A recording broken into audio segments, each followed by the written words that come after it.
Friends ಎಲ್ಲ ಹೇಗಿದ್ದೀರಾ? ಚೆನ್ನಾಗಿದ್ದೀರಾ? ನಿಮಗೆಲ್ಲರಿಗೂ ರಚನೆ ಯೂಟ್ಯೂಬ್ ಚಾನಲ್ಗೆ ಸ್ವಾಗತ ಸುಸ್ವಾಗತ. ಬನ್ನಿ, ನಾನು ಇವತ್ತು ರಾಗಿ ಅಂಬಲಿ ಮಾಡೋದನ್ನ ಹೇಳ್ಕೊಡ್ತಾ ಇದ್ದೀನಿ. ರಾಗಿ ಅಂಬಲಿ ಅಂದರೆ ನೈಟ್ ಉಳಿದಿರೋ ಮುದ್ದೆನಲ್ಲಿ ರಾಗಿ ಅಂಬಲಿ ಮಾಡೋದನ್ನ ಹೇಳ್ಕೊಡ್ತಾ ಇದ್ದೀನಿ. ಅದು ಮೊಸರು ಹಾಕ್ಬಿಟ್ಟು ಮಾಡೋದು, ದೇಹಕ್ಕೆ ತಂಪು, ಚೆನ್ನಾಗಿರುತ್ತೆ. ಬನ್ನಿ ಹೇಗೆ ಮಾಡೋದಂತ ಹೇಳ್ಕೊಡ್ತಿದ್ದೀನಿ. ನಾನು ನೈಟು ಮುದ್ದೆನ ನೋಡಿ ಕಿವುಚ್ಬಿಟ್ಟು ನೀರು ಹಾಕಿ ಇಟ್ಟಿದ್ದೀನಿ. ಇದನ್ನು ಇನ್ನೂ ಸ್ವಲ್ಪ ಜಾಸ್ತಿ ಮ್ಯಾಶ್ ಮಾಡ್ಕೊಂಡು ಏನೇನು ಹಾಕ್ಬೇಕಂತ ಹೇಳ್ಕೊಡ್ತೀನಿ. ಬರೀ ಪಾತ್ರೆಗೆ ಹಾಕ್ಕೊತಾ ಇದ್ದೀನಿ. ನೈಟು ಉಳಿದಿರೋ ಮುದ್ದೆಯಲ್ಲಿ ಮಾಡಿದ್ರೆ ಚೆನ್ನಾಗಿರುತ್ತೆ, ಆರೋಗ್ಯಕ್ಕೆ ಒಳ್ಳೆಯದು. ಮತ್ತು ಅದು ತಂಗಳು ಮುದ್ದೆ ಹಾಕಿರೋದ್ರಿಂದ ಮತ್ತು ಬರೀ ಮೊಸರು ಹಾಕಿ ಕುಡಿಯೋದ್ರಿಂದ ಆರೋಗ್ಯಕ್ಕೆ ಒಳ್ಳೆಯದು ಮತ್ತು ತಂಪು ಕೂಡ. ನೋಡಿ, ಇದನ್ನೆಲ್ಲ ನೀಟಾಗಿ ಕಿವುಚ್ಕೊತಾ ಇದ್ದೀನಿ. ಕಿವುಚ್ಕೊಂಡು ಮುದ್ದೆ ಗಟ್ಟಿ ಇರುತ್ತಲ್ವ, ಸ್ವಲ್ಪ ನೀರು ಹಾಕಿದ್ರೆ ಸ್ವಲ್ಪ ಸ್ಮೂತ್ ಆಗುತ್ತೆ. ನೀಟಾಗಿ ಕಿವುಚ್ಕೋಬೇಕು, ಸ್ವಲ್ಪ ಗಂಟೆಲ್ಲ ಹೊಡಿಬೇಕು. ನೋಡಿ, ಈ ಥರ ಗಂಟೆ ಇರುತ್ತಲ್ಲ ಹೊಡಿಬೇಕು. ಮ್ಯಾಶ್ ಮಾಡಿಕೊಂಡು ಮಾಡ್ತಾಯಿದ್ದೀನಿ. ಹಾಗೆ ನನ್ನ ಚಾನಲ್ ಇಷ್ಟ ಆದರೆ ನನ್ನ ಚಾನಲ್ನ ಸಬ್ಸ್ಕ್ರೈಬ್ ಮಾಡಿ, ಲೈಕ್ ಮಾಡಿ, ಶೇರ್ ಮಾಡಿ, ನಿಮ್ಮ ಅನಿಸಿಕೆಗಳನ್ನ ಹಂಚಿಕೊಳ್ಳಿ. ನಾನು ಜಾಸ್ತಿ ವೀಡಿಯೋಗಳು ಹಾಕಿಲ್ಲ, ಇನ್ಮೇಲೆ ಹಾಕಬೇಕು ಅಂದ್ಕೊಂಡಿದ್ದೀನಿ. ವೀಡಿಯೋಗಳನ್ನು ಹಾಕ್ತೀನಿ. ನನಗೆ ಗೊತ್ತಿರೋಂಥದ್ದು ಅಷ್ಟು ಐಡಿಯಾಗಳಾಗಲಿ ಏನೇ ಅಡುಗೆಗಳಲ್ಲೂ ನಾನು ಹಾಕ್ತಾ ಹೋಗ್ತೀನಿ.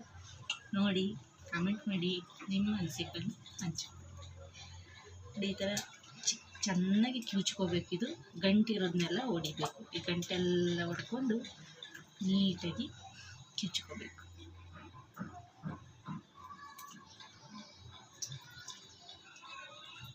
ನೋಡಿ, ಇದನ್ನ ಆಗಿದೆ. ನೋಡಿ, ಫುಲ್ಲು ಮ್ಯಾಶ್ ಮಾಡಿದ್ದೀನಿ. ನೋಡಿ, ಈ ಥರ ನೀರು ಥರ ಹಾಕಬೇಕು. ಇದಕ್ಕೆ ಇವಾಗ ನಾನು ಚಿಕ್ಕದಾಗಿ ಈರುಳ್ಳಿ ಹೆಚ್ಚಿಕೊಂಡಿದ್ದೀನಿ.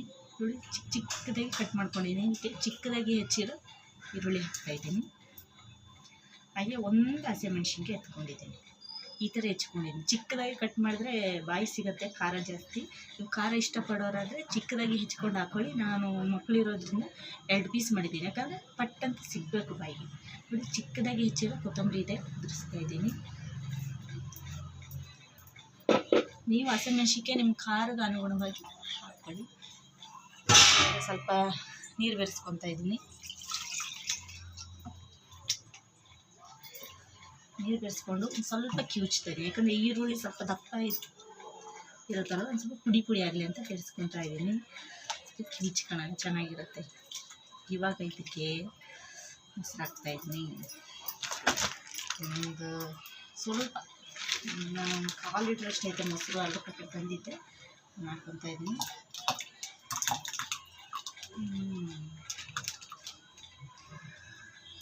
ಮೊಸರು ಹಾಕಿ ಚೆನ್ನಾಗಿ ಕಿವುಚ್ತಾ ಇದ್ದೀನಿ. ಈರುಳ್ಳಿ ಖಾರ ಕಣ್ಣು ಉರಿತಾ ಇದೆ. ಈಗ ರುಚಿಗೆ ತಕ್ಕಷ್ಟು ಉಪ್ಪು ಹಾಕೋಣ.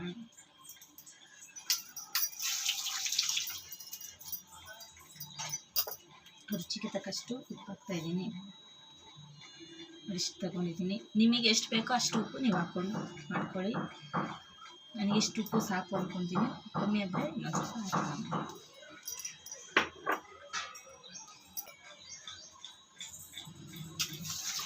ಜಾಸ್ತಿ ಹಾಕ್ಕೊತಾ ಇದ್ದೀನಿ. ಇದನ್ನ ಇವಾಗ ಮಿಕ್ಸ್ ಮಾಡೋಣ.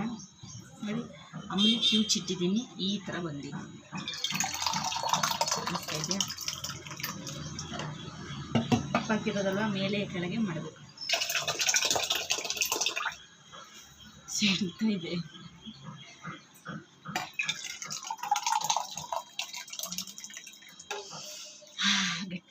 ಚೆನ್ನಾಗಿದೆ. ಈ ಬೇಸಿಗೆ ಟೈಮಲ್ಲಿ ಈ ಥರ ಮಾಡ್ಕೊಂಡು ಕುಡಿದ್ರೆ ದೇಹ ತಂಪಾಗಿರುತ್ತೆ, ಆರೋಗ್ಯಕ್ಕೂ ಒಳ್ಳೆಯದು. ಮೊಸರು ಹಾಕ್ಕೊಂಡು ಕುಡಿ. ಮನೆಯಲ್ಲಿ ಸಣ್ಣದೊಂದು ಮುದ್ದೆ ಉಳಿತಂದರೆ ಯಾವಾಗಲೂ ಇದೇ ಥರನೇ ಮಾಡ್ತಿದ್ದೀನಿ. ಬೆಳಗಿನ ಜಾವ ಎದ್ದುಬಿಟ್ಟು ಒಂಚೂರು ಬಿಸಿನೀರು ಕುಡಿದು ಒಂದು ಗ್ಲಾಸ್ ಕುಡಿದ್ಬಿಟ್ಟು ಕೆಲಸ ಸ್ಟಾರ್ಟ್ ಮಾಡಿದ್ರೆ ಒಂದು 10 ಗಂಟೆ ಮುಗಬೇಕಲ್ಲ. ಹೇಗಿದೆ ನೋಡಿ, ರಾಗಿ ಅಂಬಲಿ ರೆಡಿಯಾಗಿದೆ.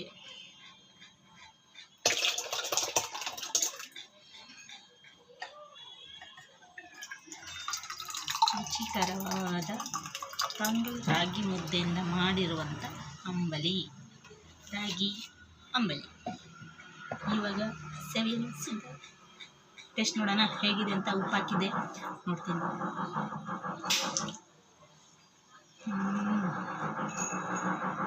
ತುಂಬ ಚೆನ್ನಾಗಿದೆ.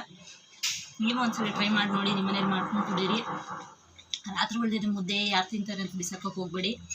ಈ ಥರ ನೀರಲ್ಲಿ ಹಾಕ್ಬಿಟ್ಟು ಚೆನ್ನಾಗಿ ಕಲಿಸ್ಬಿಟ್ಟು ಒಂದು ಸ್ವಲ್ಪ ಮೊಸರು ಹಾಕ್ಕೊಂಡು ಮಿಕ್ಸ್ ಮಾಡ್ಕೊಂಡು ಕುಡಿತಿದ್ರೆ ಸಖತ್ತಾಗಿರುತ್ತೆ.